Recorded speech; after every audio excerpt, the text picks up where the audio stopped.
একেৰাহে যে বৰষুণ দি যেতিয়া ৰ'দ দিয়ে ঘৰত ইমান বেছি কাম ওলাই নহয়নে।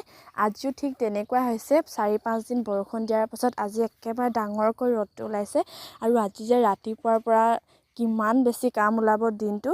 ইমান কাম ওলালেও মানে যিমান কাম ওলালেও এতিয়া প্ৰথমতে আহি লৈছোঁ বাৰীলৈ, কাৰণ প্ৰথমতে খাই বৈ ল'লেহেতো কাম কৰিব পাৰিম নহয় জানো। প্ৰথম কামেই হৈছে পেট পূজা, সেইকাৰণে বাৰীলৈ আহি তৰৈ কেইটামান ছিঙি নিলোহি। একেবাৰে ডাল ভৰি লাগিছে তৰৈ, এজোপাই গছ আছিলে। আৰু আজি মানে ৰাতিপুৱাতে গোবৰখিনি মায়ে পেলালে, গোহালি চাফা কৰিলে, সেইকাৰণে মাক ক'বলৈও নহ'ল যে ঘৰ চাফা কৰিম বুলি। মায়ে গোটেইখিনি গোবৰ পেলাই দিয়াৰ কাৰণে মই গাঁতৰ পৰা অকণমান গোবৰ লৈ আহিলোঁ আৰু প্ৰথমতে মুচি ল'ম তুলসী ভেটিটো।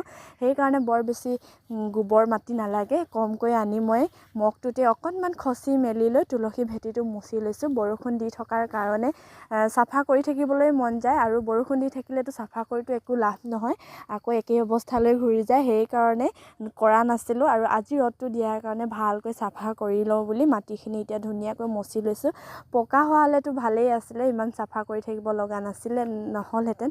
আৰু এতিয়া কেঁচা যিহেতু সেইকাৰণে চাফা কৰি থাকিব লাগিব। আৰু তুলসী গছজোপা মুঠ কৰি মানে বহুত বেছি ওখ হৈ গ'ল আৰু কলম দিবলগীয়া হৈ আছে, কলম দিব লাগিব। আৰু বাৰিষা দিনকেইটা মানে এইটো কাৰণে ভাল নালাগে জানেনে, সকলো ফালে মানে লেতেৰাটো বেছি হয় আৰু ঘাঁহো বহুত বেছি ঘাঁহো গজি যায়। যিমান চাফা কৰিলেও চাফা নহয়, চিকুণালেও চাফা নহয়, আকৌ উঠে ঘাঁহটো, সেইকাৰণে ভাল নালাগে। আৰু যিহেতু মই এতিয়া বোকা কামেই কৰিছোঁ, সেইকাৰণে পাকঘৰটো চাফা কৰি ল'লোহি। বৰষুণ দি থকাৰ কাৰণে ঘৰত মাটি আনিব পৰা নাছিলোঁ আৰু শুকুৱাই থোৱাও নাছিলে, সেইকাৰণে ৰ'দটো দিয়াৰ কাৰণে মাটি অলপ আনি শুকুৱাই ল'লোঁ। আৰু এতিয়া পাকঘৰটো লগতে মুচি মেলি চাফা কৰি ল'লোঁ ধুনীয়াকৈ। আৰু বৰষুণ দি থাকিলে মানে আমাৰ সকলোখিনিয়ে মানে লেতেৰাই হৈ যায়, সেইকাৰণে। আৰু ইফালে মোৰ টাবৰ অৱস্থা চাওক, একেৰাহে মানে সেইটোৱে একেই কথা হৈ গৈছে। বৰষুণ দি থকাৰ কাৰণে টাবত একেবাৰে ৰঙা মাটি পৰি, চোতালৰ মাটি পৰি একে টাব লেতেৰা। শুকান কাপোৰেটো মচিলে একদম অকণো চাফাই নহয়, সেইকাৰণে টিংটোতে পানী অলপ লৈ মেলি ধুনীয়াকৈ চাফাকৈ ধুই লৈছোঁ। ফুলে যিমানেই ভমকাই ফুলি নাথাকক কিয়, যদি মেইন বস্তুটোৱে যদি লেতেৰা ক'ত ধুনীয়া লাগিব নহয়নে। সেইকাৰণে মোৰো সেই একেই অৱস্থা হৈ আছিলে।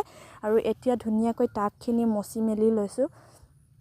আজি মানে এফালে যাম বুলি ভাবিছোঁ, আৰু যাব লাগিব ওচৰতেই, কিন্তু বৰ বিশেষ দূৰো নহয়। সেইকাৰণে আৰু ওচৰ হ'লেও মানে অকণমান সোনকালে যাম বুলি ভবাৰ কাৰণে কামখিনি আজৰি কৰি ল'ম বুলি ভাবিছোঁ। পাৰোঁনে নোৱাৰোঁ ক'ব নোৱাৰোঁ, কিন্তু কাম থাকিলেও যাব লাগিব। ওচৰতে বিয়া এখন আছে, মানে বিয়াখনলৈ যাব লাগিব। সেইকাৰণে সোনকালে লৰালৰি কৰি সকলোখিনি কাম বন কৰি, আৰু টাবখিনি মুচি হৈ গ'ল, আৰু এটাতো কাম আছেই। সেইটো মানে মেইন কি কাম জানেনে, সেইটো হ'ল কাপোৰ ধোৱা। ৰ'দ দিলে মানে যে কিমান বেছি কাপোৰ ওলাই নহয়নে।